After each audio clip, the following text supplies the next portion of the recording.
Welcome back to the channel.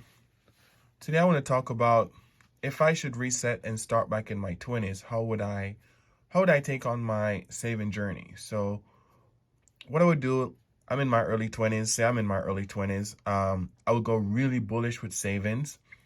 I would make sure I get me a high heel savings account. So what I would do is just say, example is a Capital One.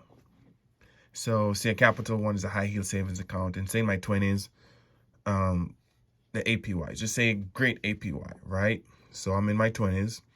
Say I have a solid APY. It's 2.5. And say my starting balance is a $500. So I get my first $500. Maybe I get it from my mom, my dad, my grandma. So I get my first $500 in my 20s. And then say I get my job. And I get a job. I don't really have any expense. So I don't have to think about rent and all that kind of stuff because I'm in my 20s and I want to save money. So I'm going to be staying with my parents for at least, I'm going to say at least 5 years. So say I'm going to stay with my parents for 5 years. So say I make like around $500 a week. So I'm going to try to save at least, let's say save at least $400 out of the $500 a week because, you want to play a little bit. You want to have actually at least $100 to do a little bit of fun stuff, go out with your friends and maybe go to the bars, maybe go do some activity. Depends on what kind of stuff you like to do. So say, well, $400. So we're going to need $400 a week. We have week right there. And sure, goal is to stay with our parents for like at least 5 years to, get a good buffer to start off really strong in life. Because if you just jump out there and just go rent is expensive. If you want to buy your first house, maybe in your 20s or investment properties and stuff, you're still going to need some money for down payment. So let's do 20s, let's do 5 years. So we do 5 years.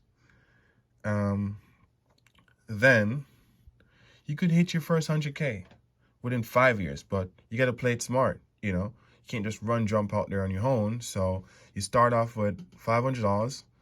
Right there, you're saving $400 a week, only for 5 years. Now your investment value would be 116,400. Like that's really good. So and then right here, your profit would be $11,941. That's a really, really good profit for a high heel savings account. And you will contribute 104,500.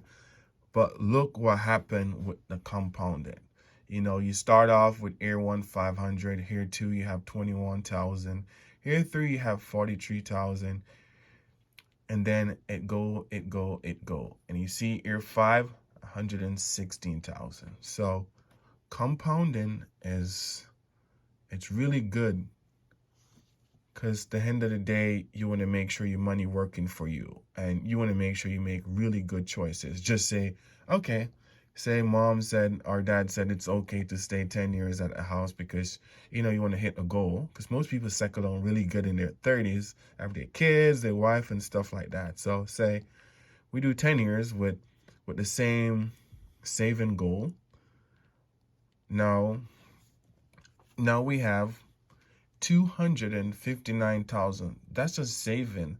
That's not like saying that, okay, I get a raise and then, I started to make more money. That's just still with the same $400 a week. So within 10 years, by making a good choice, you could even, there's in certain state, the average house in certain states is like 250,000. So you can actually buy your house cash, within 10 years once you don't really have that big overhead. So I would say if you're in your 20s or your 30s and you don't really have a bunch of overhead, think about using compounding to your advantage. And then you can start think about, okay, what other asset class I can put my money in to make it grow and stuff like that. That's all I have to say for today. Thank you for watching. Like, share, and subscribe. Peace out.